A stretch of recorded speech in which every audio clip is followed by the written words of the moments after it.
भगवते वासुदेवाय। ओम नमो भगवते वासुदेवाय। ओम नमो भगवते वासुदेवाय। ओम नमो भगवते वासुदेवाय। ओम नमो भगवते वासुदेवाय। ओम नमो भगवते वासुदेवाय। ओम नमो भगवते वासुदेवाय। ओम नमो भगवते वासुदेवाय। ओम नमो भगवते वासुदेवाय। ओम नमो भगवते वासुदेवाय। ओम नमो भगवते वासुदेवाय। ओम नमो भगवते वासुदेवाय। ओम श्री परमात्मने नमो नमः। ओम गंगणपतये नमो नमः। ओम सं सरस्वत्यै नमो नमः। ओम गुं गुरुभ्यो नमो नमः। ओम सहनाववतु सहनौ भुनक्तु सह वीर्यं करवावहै तेजस्विनावधीतमस्तु मा विद्विषावहै। ओम शांति शांति शांति। सदाशिवसमारम्भां शंकराचार्यमध्यमाम् अस्मदाचार्यपर्यन्तां वन्दे गुरुपरम्परां। वन्दे गुरुपरम्पराम्। ओम पार्थाय प्रतिबोधितां भगवता नारायणेन स्वयं व्यासेन ग्रथितां पुराणं मध्ये महाभारत अद्वैतामृतवर्षिणीं भगवती अष्टादशाध्यायिनीं अम्ब त्वामनुसन्दधामि गीते भवद्वेषी वसुदेवसुतं देवं कंसचाणूरमर्दनं देवकी परमानन्दं कृष्णं वन्दे जगद्गुरुं। नमस्ते परमं ब्रह्म सच्चिदानन्दरूपा निर्गुणाय नमस्तुभ्यं ओंकाराय नमो नमः।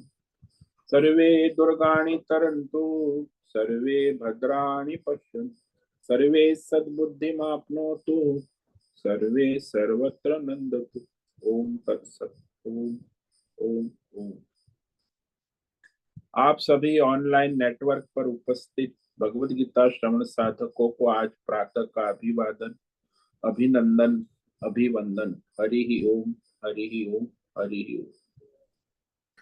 हम सबको आज का यह दिव्य दिन तन मन धन जन देश काल विषय वस्तु परिस्थिति अवस्थाएं अध्यात्म भौतिक दैविक क्षेत्र सभी अपने अपने पूर्व में अनंत जन्मों में किए हुए संचित पाप पुण्य धर्म अधर्म मिश्र कर्म के पके हुए फल स्वरूप में वर्तमान में आज सभी को अपने अपने प्रारब्ध अनुसार परमेश्वरीय अचिंत्य योग माया के माध्यम से प्रसाद स्वरूप में प्राप्त हुआ है।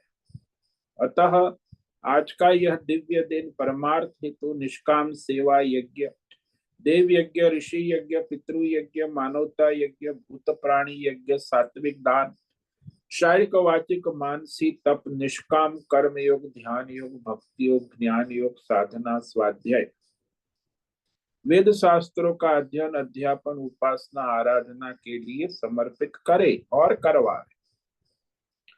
अत्यंत दुर्लभ मनुष्य जीवन को परमार्थ हेतु सार्थक करे और करवाए। आज विक्रम संवत 2081 आषाढ़ मास शुक्ल पक्ष की आज अष्टमी तिथि है।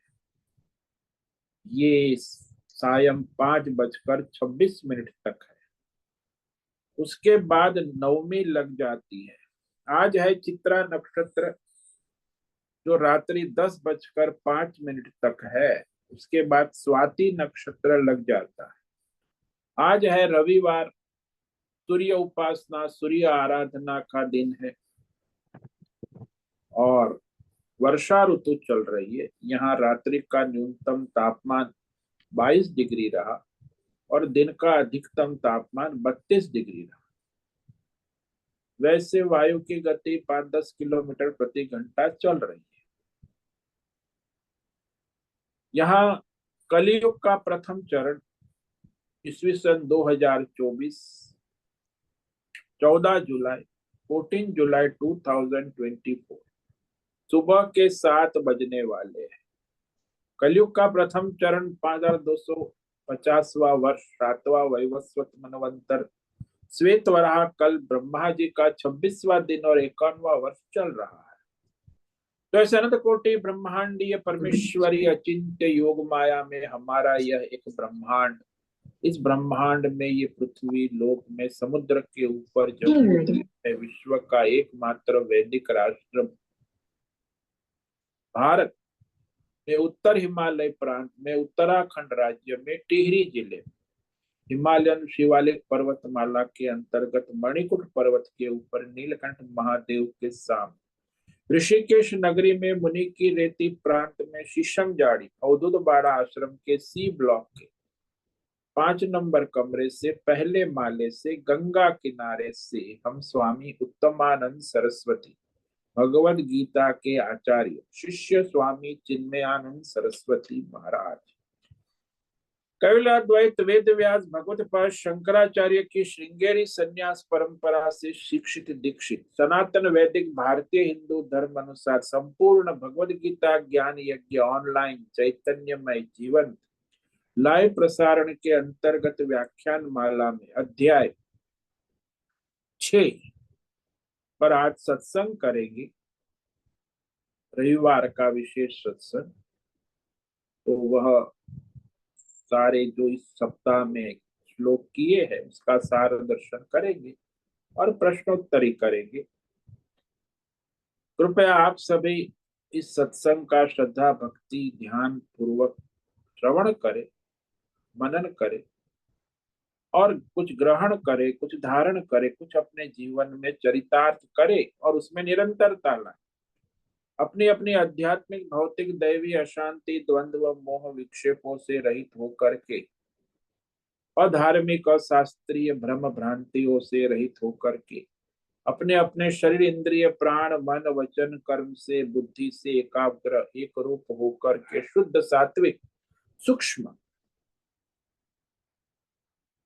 विवेक बुद्धि करे, वेद शास्त्र एवं आचार्य परंपरा अनुसार विवेक करे, पुनः पुनः इस व्याख्यान का श्रवण करे, मनन करे, चिंतन करे, चर्चा विचारणा करे, प्रचार प्रसार करे, लिंक भेजे, ग्रुप में शेयर करे, अपना और सबका परम कल्याण करे और करवावे।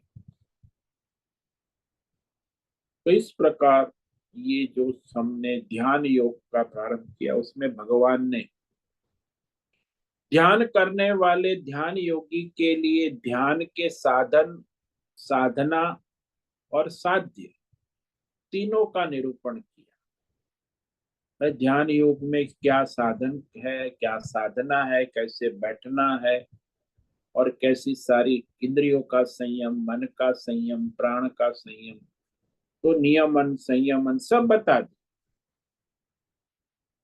और कैसे कैसे साधना करनी है ये भी बताया कि भाई मन को कैसे काबू में करे, इंद्रिय को कैसे, धीरे धीरे कहा, शनै शनै क्रम से। वो भी क्रम होता है, कई साधक ऐसे होते जो कोई शास्त्रीय क्रम से नहीं करते, साधना कुछ भी कर लेते तो उससे उसका साधना का फल नहीं मिलता, वो साधना व्यर्थ जाती। बिना क्रम के भी कोई साधना सिद्ध नहीं हो। इसीलिए भगवान ने कहा कि क्रम से शनै शनै ऊपर में 25वें श्लोक में कहा कि योग साधना भी अपनी योग्यता के अनुसार, प्रारब्ध के अनुसार, धीरे धीरे क्रम से, शास्त्र के अनुसार पहले शरीर में काबू करे, फिर इंद्रियों को जीते, फिर वाणी को जीते, फिर मनोभूमि सूक्ष्म और फिर अहंकार पर विजय प्राप्त कर अपने परमार्थ चिंतन में लगे।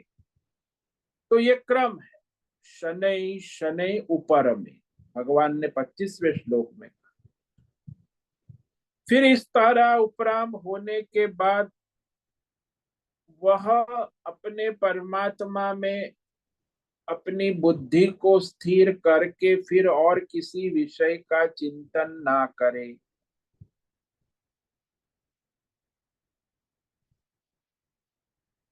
तो जब इंद्रियों का, मन का, सब का संयम नियम हो गया, देश काल विषय से उपराम हो गए, तो फिर अपने परमात्मा चिंतन में, तो परमात्मा चिंतन के सिवा और कोई चिंतन ना करे। लेकिन ये क्रम का ध्यान रखे, क्रम यदि आप आगे पीछे कर देंगे तो समस्या हो जाए। संसार में भी देखते हो ना, सब जगह क्रम होता है, सारा कार्य क्रम से होता है, अक्रम नहीं होता, चक्रम नहीं होता। तो उसका परिणाम भी अक्रम चक्रम ही आता है। शनै शनै उपरमेद् बुद्ध्या धृति गृहीतया आत्मसंस्थं मन कृत्वा किंचिदपि न चिंतयेत्। तो कोई भी साधन हो, साधना हो, संसार में क्रम से धीरे धीरे अभ्यास करते करते करते ऊपर में उपरामता को प्राप्त हो जाए। धैर्य पूर्वक, धीरज पूर्वक धर्म को धारण करते हुए बुद्धि के द्वारा मन को, इंद्रिय को परमात्मा में स्थित करे। यानी बुद्धि मुख्य सूत्रधार, परमात्मा में बुद्धि को लगाए, तो मन को भी, इंद्रियों को भी बुद्धि के द्वारा स्थिर करे। संस्थम यानी बुद्धि परमात्मा में स्थित करे। बुद्धि के साथ मन, इंद्रिय सबको परमात्मा में स्थित करे। परमात्मा में स्थित करके फिर जब वो परमात्मा में स्थिर हो जाए, इंद्रिय, मन और बुद्धि, सूक्ष्म शरीर,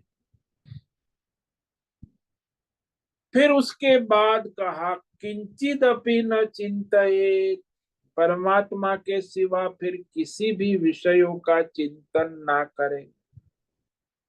विषय की वृत्ति आए तो उसे निवृत्त करें, केवल भगवत नारायण नारायण नारायण। कोई वृत्ति आ गई भौतिक अध्ययन, तो फिर उसे नारायण नारायण ना, तो भगवत चिंतन में दृढ़ करे। परमार्थ वृत्ति जो है उसके सिवा और कोई विषय का चिंतन ना करे, परमात्मा ही चिंतन के विषय बने।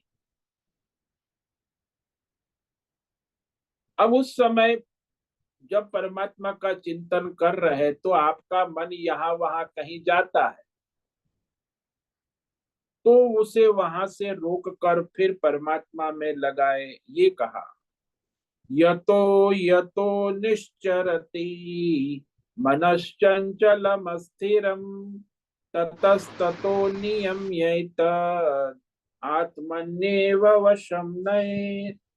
अभी बहुत संचित संस्कार वासना के कारण मन जिस जिस विषय में जाता, जहां जहां जाता, क्योंकि ये मन स्थिर न रहने वाला है ना, मन और इंद्रिया। बुद्धि को तो आप लगाते, बुद्धि को भी वो मन खींच लेता है कई बार, इसीलिए चंचल है ना मन। कहा कि अस्थिरम चंचलम मनः, बुद्धि को आप लगाते हैं लेकिन मन उसे खींच लेता है, इसीलिए दृढ़ होनी चाहिए बुद्धि। एतद, यह स्थिर न रहने वाला चंचल मन जिस जिस विषय में निमित्त से संसार में जहां जहां निश्चरति जाता है, विचरण करता है, उस भौतिक अध्यात्म दैवी विषयों से, क्योंकि पूर्व संस्कार है, संचित है, तो मन वहां जाएगा, तो उस भौतिक अध्यात्म दैव विषयों से हटा कर, रोक कर उसे बार बार परमात्मा में ही स्थिर करे। वशम नहीं, उसमें लगाए, जहां भी जाए वहां से वापस। तो गया मन, कहाँ गया? किसी भी विषय में गया। तो देखिए, विषय से वापस लाने के लिए मन को समझाना भी पड़ेगा। जैसे वो बच्चा होता है, माता पिता उसे समझा कर फिर अपने घर ले आते हैं। तो ऐसे ही ये चंचल मन है, जहां जिस विषय में जाता है, तो वहां से उसे वापस ले आना आवश्यक।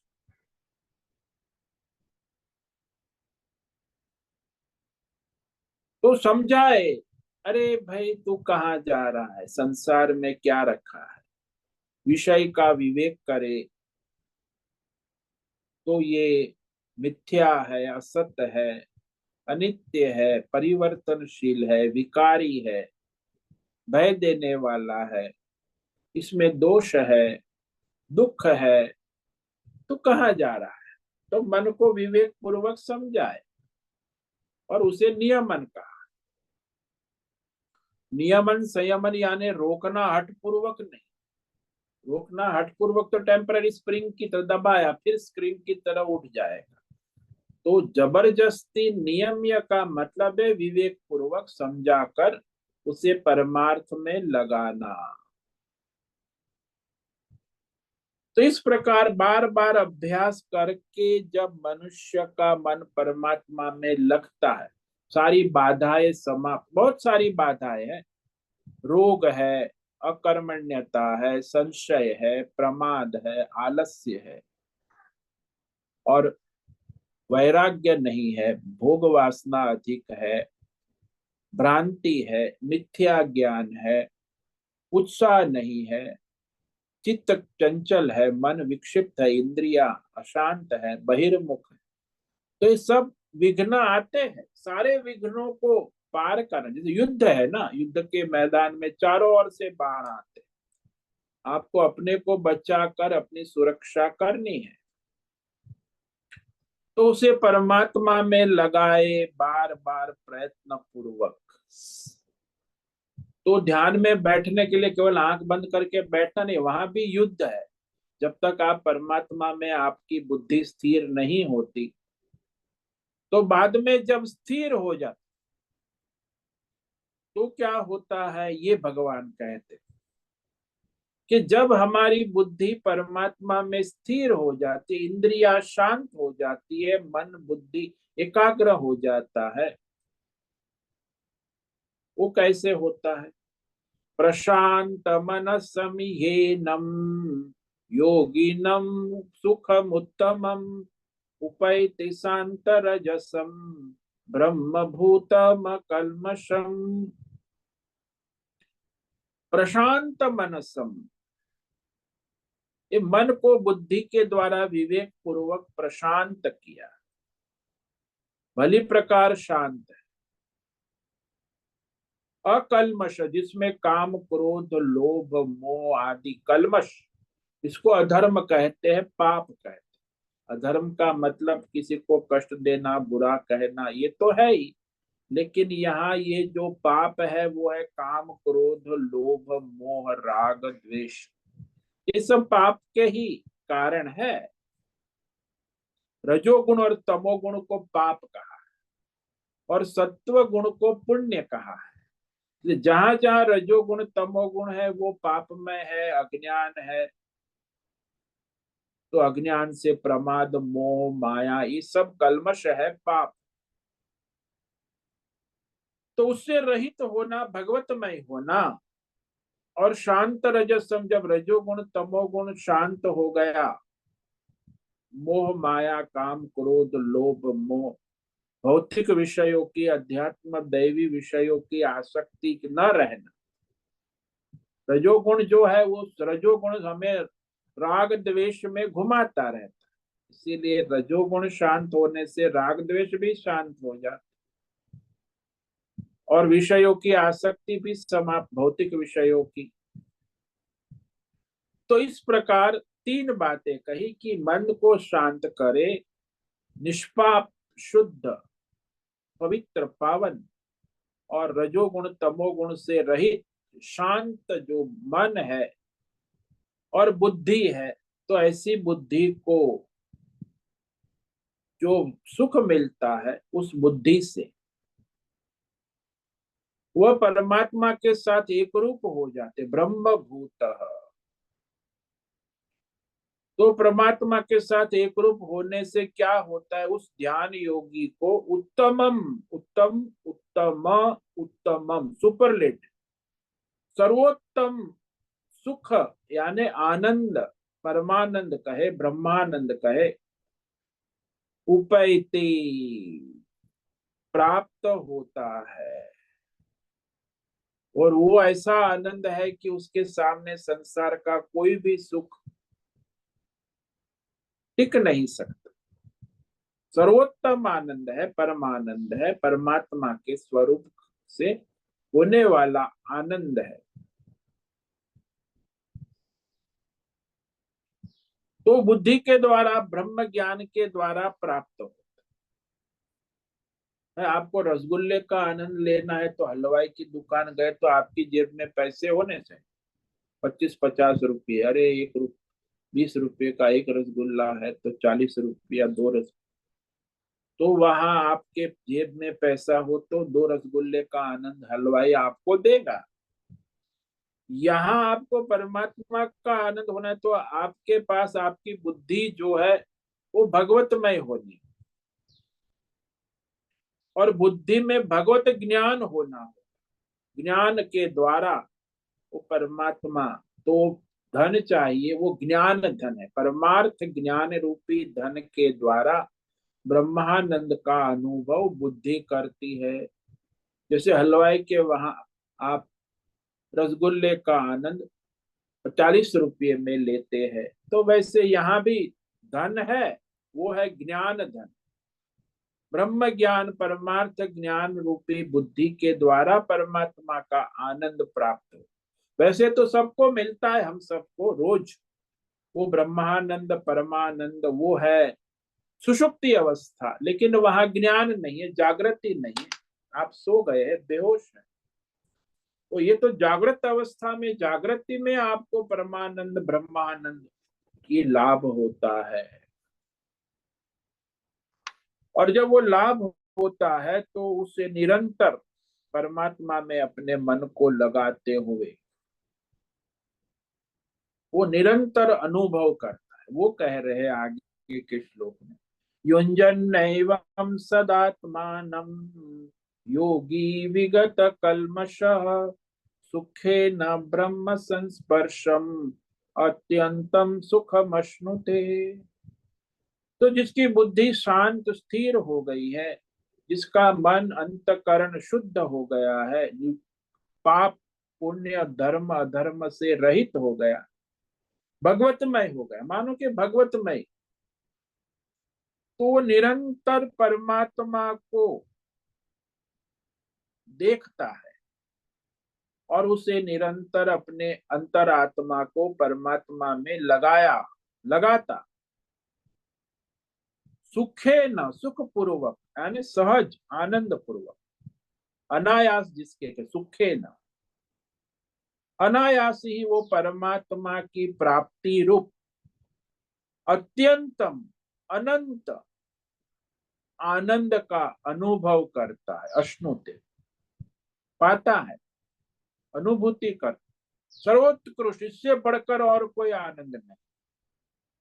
शास्त्रों में बहुत सारे आनंद किए, राजा का आनंद, राजा से अधिक पितृलोक में आनंद, पितृलोक से गंधर्व लोक का आनंद, गंधर्व लोक से 100 गुना अधिक देवलोक का आनंद, देवलोक से अधिक ब्रह्म लोक का, ब्रह्म लोक से 100 गुना अधिक। जो ब्रह्म आनंद है वो परमार्थ आनंद सबसे श्रेष्ठ है, उसे परमानंद, ब्रह्मानंद कहा जाता है। यानी ब्रह्म लोक में ब्रह्मा जी का जो आनंद है उससे भी 100 गुना अधिक जो आनंद है वो ब्रह्मानंद, परमानंद का, तो परम उत्तमम सुखम प्राप्त करता है। वो भी ध्यान योग में बिना किसी विषय के आलम्बन के, निर्विषय।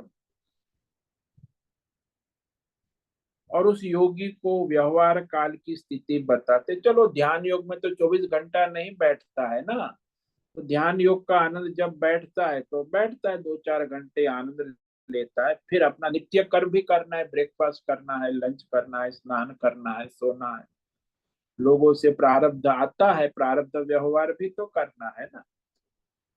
तो व्यवहार काल की स्थिति बताते ध्यान योग जब व्यवहार काल में कैसे व्यवहार करता है। सर्वभूतस्थमात्मानं सर्वभूतानि चात्मनि ईक्षते योग युक्तात्मा सर्वत्र समदर्शनः। कहते हैं सर्वव्यापी परमात्मा से एक रूप हो गया है योग युक्त, योग युक्त आत्मा, यानी भगवान से एक तन्मय एक रूप हो गया।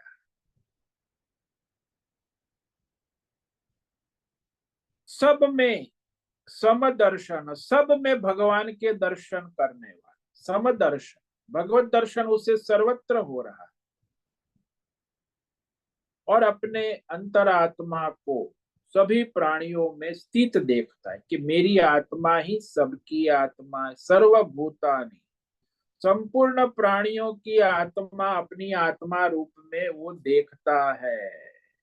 जैसे आप आईने में दर्पण में अपना चेहरा अपनी आत्मा रूप से मैं हूं ये प्रतिबिंब है, ऐसे ही संसार यथा पिंडे तथा ब्रह्मांडे, तो अपने पिंड की तरह ब्रह्मांड को भी अपना स्वरूप अनुभव करता है।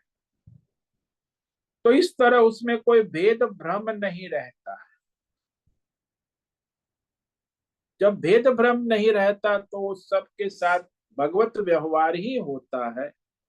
वो कहते हैं आगे श्लोक नंबर 30 में, यो माम पश्यति सर्वत्र सर्वं च मयि पश्यति तस्याहं न प्रणश्यामि स च मे न प्रणश्यति। जो संपूर्ण प्राणी में सब में अपनी आत्म स्वरूप परमात्मा नारायण को व्यापक देखता है, यह सर्वत्र माम पश्यति च सर्वम मयि पश्यति, और संपूर्ण प्राणियों को मुझ परमात्मा वासुदेव के अंतर्गत देखता यानी अनुभव कर। पश्यति तस्य, उसके लिए भगवान कहते मैं परमात्मा कभी अदृश्य नहीं होता, प्रणश्यामी नष्ट नहीं होता, अदृश्य नहीं होता, और वह भी मेरे लिए अदृश्य नहीं होता, नष्ट नहीं होता। मतलब नित्य एक दूसरे के एकत्व का अनुभव करते हैं।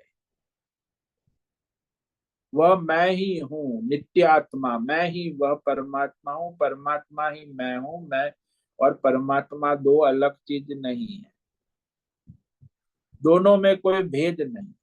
जैसे घड़ा और मिट्टी, घड़ा अपने को मिट्टी रूप से देखता है कि मैं ही मिट्टी हूँ, मिट्टी ही घड़े, सारे घड़े मिट्टी का ही स्वरूप है।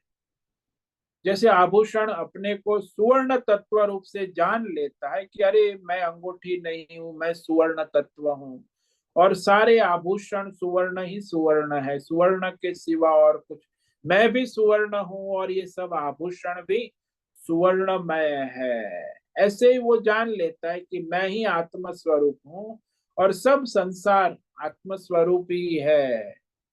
कोई उसे परमात्मा कभी अदृश्य नहीं होता, नित्य उसे परमात्मा का दर्शन होता है।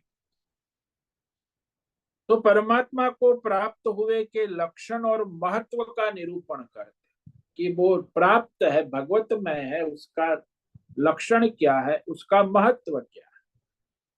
सर्वभूत स्थितम यो माम भजत्येकत्वमास्थितः सर्वथा वर्तमानोऽपि स योगी मयि वर्तते। तो जो मनुष्य परमात्मा से एकत्व प्राप्त, एकित्वम आस्थित स्थित होया, सब में, भगवान में, संसार में, सब में एक ही तत्व का अनुभव कर रहा है, एक ही भाव से स्थित हो गया है, सर्वभूत स्थितम, सभी प्राणियों में आत्मा रूप से स्थित परमात्मा नारायण को भजता है। भज यानी भज सेवायाम, सबकी नारायण सेवा करता है। तो वह नारायण सेवा उसे सर्वत्र सदा सब में नारायण के दर्शन होते, भगवान की सेवा कर। तो ऐसा जो योगी है सब प्रकार से व्यवहार करता है, वर्तमान में प्रारब्ध के अनुसार जो भी देश काल परिस्थिति में सहज व्यवहार करता है, बालवत कहा, मूढ़वत कहा, शिष्ट अशिष्ट दोनों, तो कभी कोई भी पिशाचवध भी कहा, भूत प्रेत की तरह उसका व्यवहार स्वतंत्र होता है। लेकिन परमात्मा में होता है निरंतर भगवत में, प्रारब्ध अनुसार तन मन धन जन शरीर इंद्रिय प्राण का सब विषय का उपयोग करता है, लेकिन उसमें कहीं आसक्ति नहीं होती, राग द्वेष नहीं होता, द्वंद्व नहीं होता। वर्तमान में ईश्वरीय व्यवहार करता है सबके साथ, अपने साथ भी। तो ईश्वर के सिवा किसी को नहीं देखता, परमेश्वरीय जीवन है ना, तो परमात्मा में ही स्थित रहता है, व्यवहार करता है। वर्तते का स्पष्ट कहा कि उसका सारा व्यवहार भगवतमय, परमात्मामय, ईश्वरमय होता है।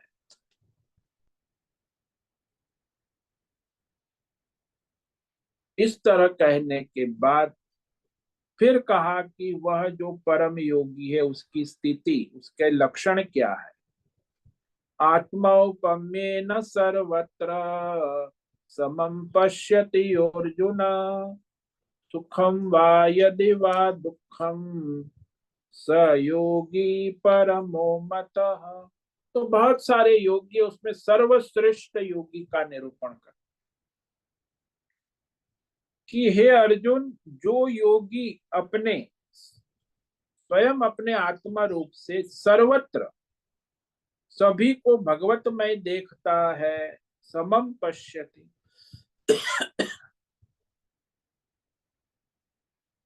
सुखम वा यदि वा दुखम, तो व्यवहार काल में सुख दुख तो संसार में रहता है, व्यष्टि समष्टि।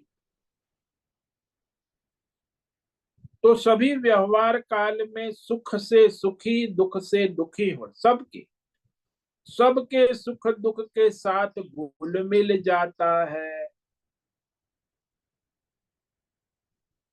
और वह सब में भगवत दर्शन बनाए रखता है। भगवत में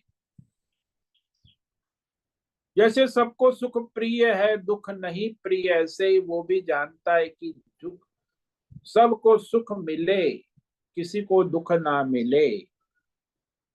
तो सर्वे भवन्तु सुखिनः सर्वे सन्तु निरामया, सब सुखी हो, सब स्वस्थ रहे, सब भगवतमय दर्शन करे, किसी को किसी प्रकार का दुख ना हो, ये उसकी विचारधारा हो।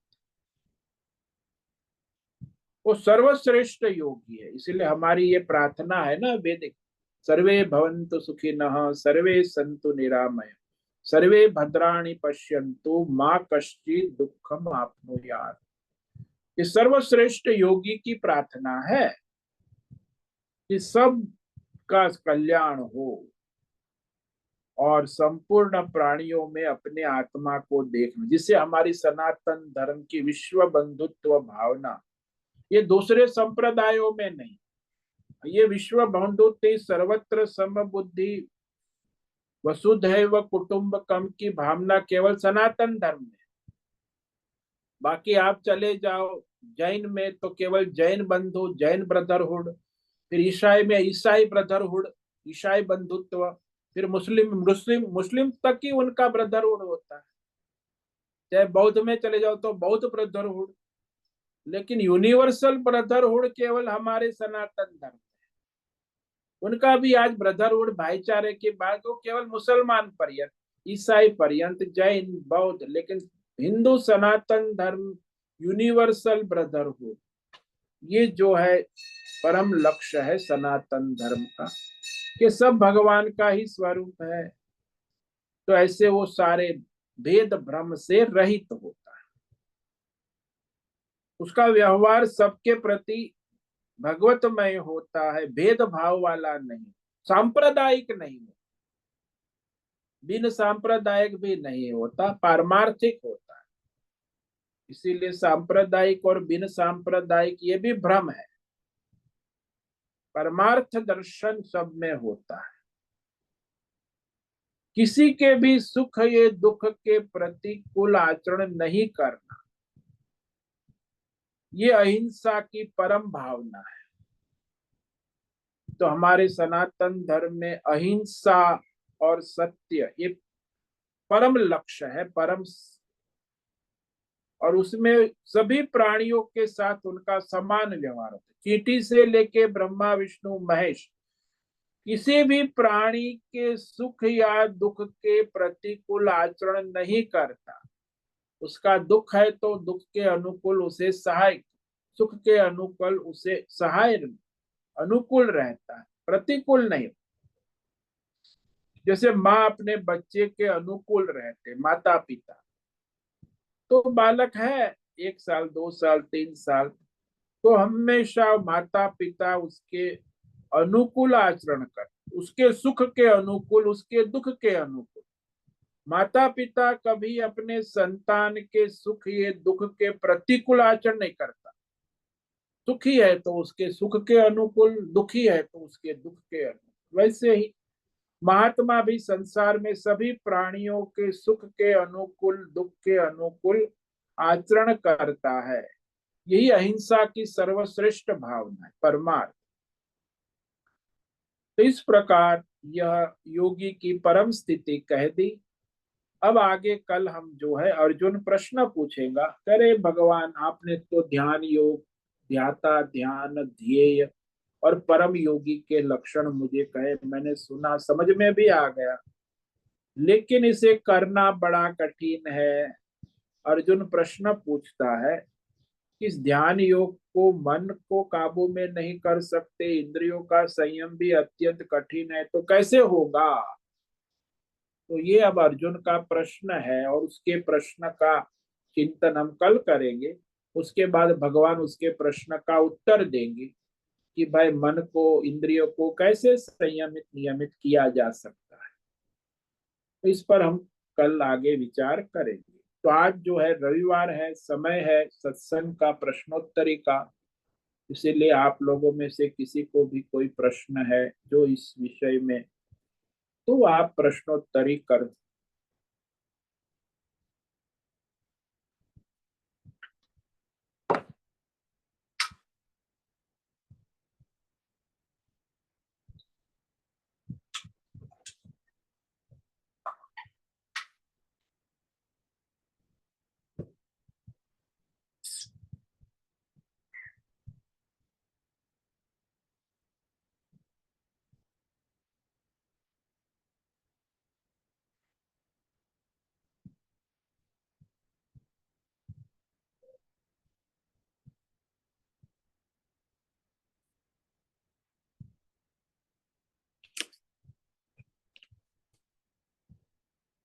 हरिओम हरिओम हरिओम स्वामी जी।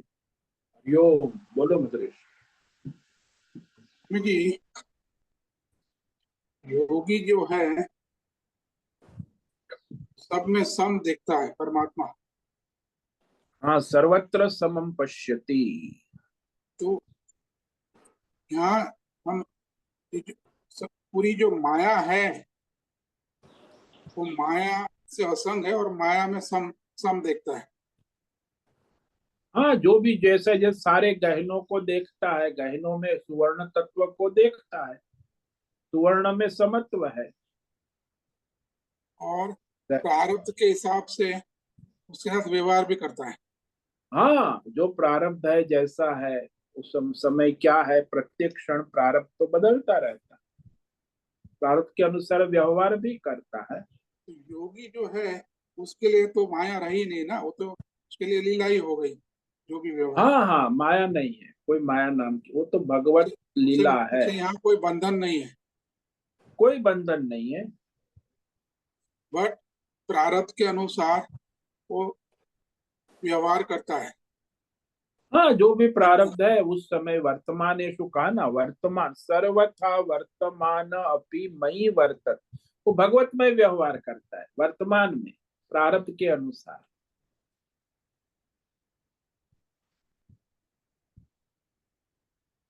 तो माया है, वो अज्ञानी जो लोग है उसके लिए वो माया है, बट ज्ञानी जो है, योगी है, उसके लिए वो लीला है। हाँ, वो तो है ही, उसके लिए बंधन है अज्ञानी के लिए, और ज्ञानी के लिए लीला है, मुक्ति है, आनंद है। पूरा उससे वो असंग है, अनासक्त है। हाँ जी, उसमें फर्क यही है ज्ञानी और अज्ञानी में।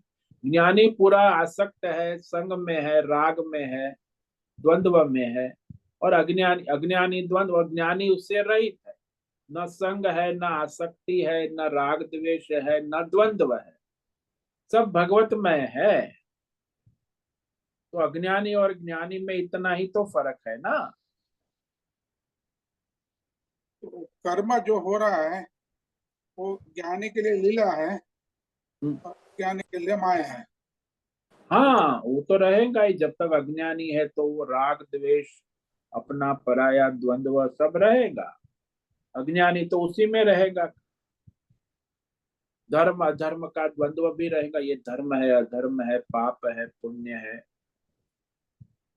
वो द्वंद्व अज्ञानी के लिए है, ज्ञानी में न कोई द्वंद्व नहीं रहता, कोई बंधन नहीं। जो है सो है वर्तमान में प्रारब्ध के अनुसार, और सब ईश्वर की माया की सत्ता में है। तो ईश्वर की लीला है, और वो अज्ञानी के लिए ईश्वर की माया है। तो वो समझता है ये माया है, माया अज्ञानी के लिए, ज्ञानी के लिए ईश्वर है और ईश्वर की लीला है, संसार है ही नहीं। दोनों में फर्क। ज्ञानी जो है उसे मिथ्या हर हाँ। हर क्षण हर विषय में मिथ्या भाव है। हाँ, मिथ्या बुद्धि, मिथ्या बुद्धि बनी रहती है। हर जैसे क्षण। बालक है, वो क्षण, बालक जो है उसे खिलौने में सत्यत्व बुद्धि रहती है, उसके माता पिता भी वहां है, उसके दादा दादी है, तो खिलौने, उनको मिथ्यात्व बुद्धि बनी रहती है, वो भी खेलते, दोनों खेलते हैं खिलौने से। लेकिन दोनों का खेलना भिन्न है, बालक में उस खिलौने में सत्यत्व बुद्धि है,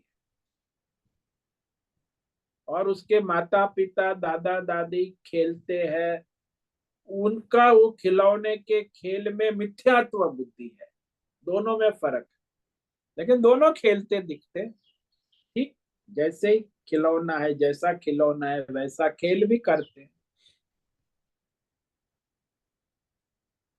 तो वो अज्ञानी बालक जैसा है, वो संसार की माया, मोह माया को सत्यत्व बुद्धि से सुखी दुखी होता रहता है। और ज्ञानी है, वो मिथ्यात्व बुद्धि से संसार में व्यवहार करता है, तो उससे वो फिर विचलित नहीं होता, वो आनंद लेता है, चाहे सुख हो चाहे दुख हो। मिथ्या है, चाहे वो कुछ भी हो। तो ये फर्क है। सत्यत्व बुद्धि अज्ञानी को होती है संसार की माया में, और आत्मज्ञानी को संसार की माया में मिथ्यात्व बुद्धि होती है जो भगवान की माया है। इसीलिए वो जैसा है वैसा प्रारब्ध के अनुसार व्यवहार करके आनंद में रहते। प्रारब्ध है उस अनुसार सब आएगा, व्यष्टि समष्टि जाएगा भी।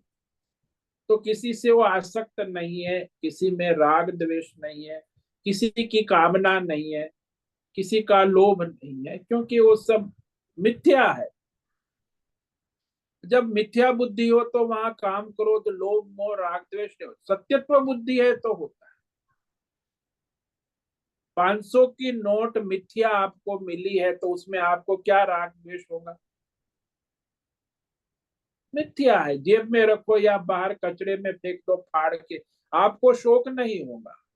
लेकिन यदि असली 500 की नोट है तो फिर जेब में रखोगे या फाड़ोगे तो शोक होगा, अरे फाड़ दी 500 नोट। दूसरे भी आपको डांटेंगे, अरे 500 रुपये फाड़ दिए, पागल हो गया है क्या? तो पागल कहेंगे। वही नोट यदि मिथ्या है, असत है, तो फिर आप उसके साथ व्यवहार करोगे, चाहे जो भी, उससे कोई द्वंद्व उत्पन्न नहीं होगा। द्वंद्व का कारण ही ये सत्यत्व बुद्धि है ना। संसार में जो भी विषय हमें सत्य लगता है तो उसमें द्वंद्व उत्पन्न हो ही जाए, गुण दोष देखने लगेंगे। वो जो मिथ्या है उसमें गुण दोष द्वंद्व ही नहीं रहता, वो तो द्वंद्व से रहित हो जाता। इसीलिए अद्वैत परमात्मा में स्थित है ना। मिथ्यात्व बुद्धि है तब परमात्मा में स्थित हो। संसार में सत्यत्व बुद्धि है तो द्वंद्व में रहेगा, फिर परमात्मा में बुद्धि नहीं लगेगी।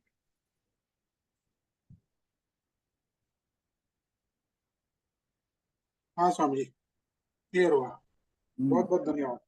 ओम नमो नारायण। ओम नमो नारायण। नमो नमः गुरुदेव। हाँ बोलो नैना। गुरुदेव, उपराम और वैराग में क्या तफावत है? सब पर्यायवाची शब्द है। उपराम कहो, वैराग्य कहो, त्याग कहो, संन्यास कहो, भगवतमय बुद्धि कहो, सब पर्यायवाची शब्द है भाई। जो लेखक है, साहित्यकार है, कवि है, उनको अपने लिखने के लिए अनेक पर्यायवाची शब्द होते हैं। उपराम,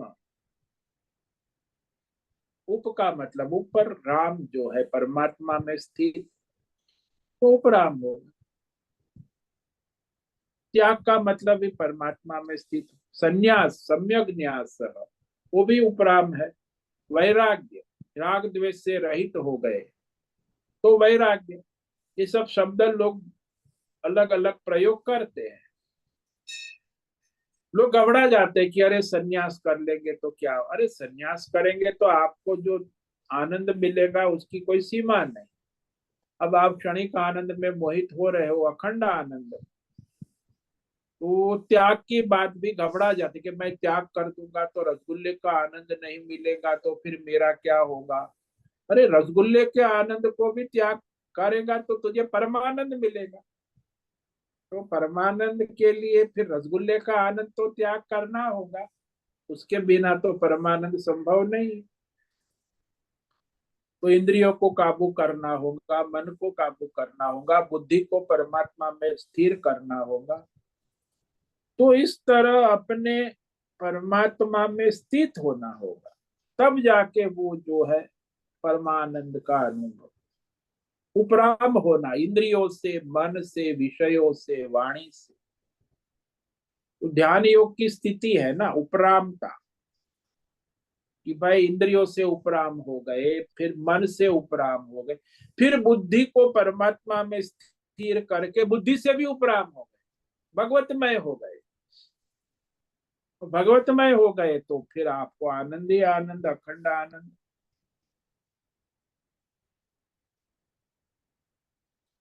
जैसे आप सो जाते हो तो उपराम नहीं होते। रोज सोते हो 6 घंटा भी सो के तो उठे आज सुबह, रोज सोते हो 6-8 घंटा, 5 घंटा, तो वहां भी आप उपराम हो जाते हो। किससे उपराम होते? भाई शरीर से और संसार से, इंद्रियों से, मन से, बुद्धि से, सबसे ऊपर। तभी तो आप सोते हो, आनंद लेते हो आत्मा का। देश काल विषय सबसे उपराम हो गए, तब नींद आती है। तो नींद बहुत प्रिय है, क्योंकि नींद सबसे ज्यादा आनंद और सुख देती है, शांति देती है। सब सोना चाहते हैं, कोई ऐसा नहीं करे मुझे नींद पसंद नहीं, अब मुझे सोना नहीं है। सब नींद किसी को पसंद नहीं होती, ऐसा सब सोना चाहते कि चलो नींद आ रही है अब हम सो जाते। तो उपराम होना पड़ेगा। सोने जाओगे तो ऐसे मोबाइल लेकर या टीवी देखते हुए या गपशप करते हुए परिवार, मैं उस कमरे से निकलना होगा अपने बिस्तर पे, और मैं सो रहा हूँ, चादर ओढ़नी होगी, लाइट बंद, पंखा, और फिर अपने तकिया लगा के सो जाओ। उपराम हो गए तो फिर नींद आ गई, बस अपने आत्मा के आनंद में स्थित हो। ऐसे ही ये सारे, जैसे सोते वक्त रोज उपराम होते हो, ऐसे ही जब आप इस संसार की मोह माया इंद्रिय मन के व्यापार से उपराम हो जाते हो, तो अपने ध्यान योग से अपने आत्मानंद में स्थित हो जाते। इसलिए ध्यान योग है वो जागृत अवस्था है आत्मानंद की, और जो सुषुप्ति है वो सुषुप्ति है, वहां बेहोशी है, अज्ञान है, और ये ज्ञान अवस्था है ध्यान योग। तो दोनों में फर्क है, वो अज्ञान अवस्था में आपको आनंद मिल रहा है, और ये ज्ञान अवस्था में, जागृत अवस्था में ध्यान योग का आनंद लेते, परमानंद।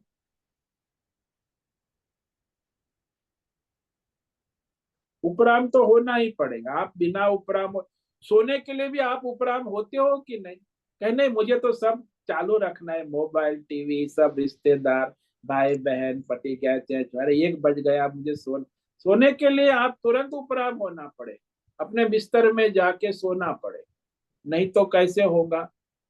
अब कहते परमानंद चाहिए, परमान, लेकिन उपराम होना नहीं है। संसार के विषय भोग से उपराम होए बिना मुझे परमानंद मिल जाए, ये तो असंभव है। सोना भी असंभव है, तो ये कैसे होगा? ब्रह्मानंद आपको चाहिए तो विषय आनंद से उपराम तो होना पड़ेगा, इंद्रियों से उपराम होना पड़ेगा, मन से उपराम होना आवश्यक है, और बुद्धि से भी उपराम होकर भगवतमय हो जाए। भगवतमय होते ही आनंद ही आनंद ही आनंद है।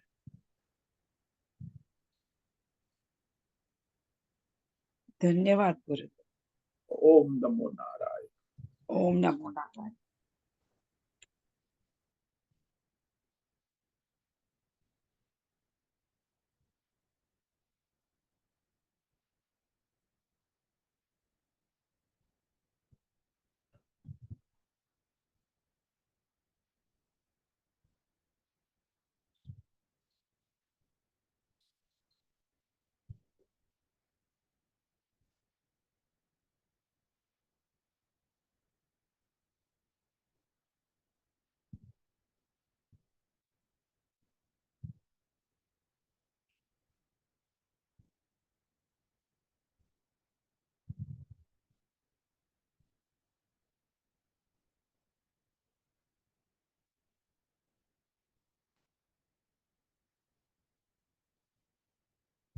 ठीक है, कल अर्जुन का प्रश्न होगा, जो आप लोगों का प्रश्न है ध्यान योग में, कि भाई भगवान आपने ध्यान योग कहा, मैंने सुना समझा, लेकिन ये इंद्रिय चंचल है, मन चंचल है, तो ध्यान योग कैसे हो सकता है? वो बलवान है और शक्तिशाली है, दृढ़ है, मनमानी करने वाला मन है, तो उसे वश में करना तो वायु को रोकने के बराबर। तूफान आ रहा है, आप तूफान को कैसे रोकेंगे? भाई तूफान है तो आप एक कोने में जाके बैठ जाएंगे सिकोड़ कर, कि तूफान जब शांत होगा तब। वायु को रोकेंगे कैसे? बड़ा कठिन है वायु को रोकना। जंगली हाथी को रोकना भी कठिन है। तो ये कठिन काम तो है, लेकिन असंभव नहीं, ये भगवान कहेंगे। तो कल हम इस प्रश्न पर विचार करेंगे, उसके बाद उत्तर कि भाई साधना संभव है। तो आज जो है यहाँ, आज का रविवार का सत्संग यहाँ पूर्ण करेंगे। तो आज उपस्थित है प्रकाश दोषा होस्ट है, भद्रेश को होस्ट है, राय बहादुर है, अनंत दत्तात्रेय कुलकर्णी, अनुराधा जेठे, आरती जादव, आशा कोटक, हेमा कोटक, जयंती पांडा, ज्योति धूमल, मेधा जोशी, मीनाक्षी काले, नैना पुरोहित, प्रभाकर, अक्कल, पृथ्वीराज, मालव, राजेश, मोलकर, संजीवनी, श्रीरंग, नांगड़े, शिवानंद पारे, सुनील ठाकुर, तुषार चौधरी, उर्वशी, उषा मेनन और विशाल बेड़ेकर। तो आज इतने साधक उपस्थित हैं। कल हम आगे विचार करेंगे। तो सभी साधकों को आज का ओम नमो नारायणाय, सबको ओम आज नमो नारायणाय स्वामी जी। सबको ओम नमो नारायण। ओम नमो नारायण नमो नारायणाय। नमो नारायण स्वामी जी। ओम ओम नमो नमः। नारायणाय। बहुत से निवेदन है, आज का सत्संग पूर्ण करे। ओम नमो नारायणाय। आज का ये दिव्य सत्संग हम यही पूर्ण करते हैं। सभी साधकों को ओम नमो नारायणाय। सभी साधकों को ओम नमो नारायणाय। ओम नमो नारायण स्वामी जी।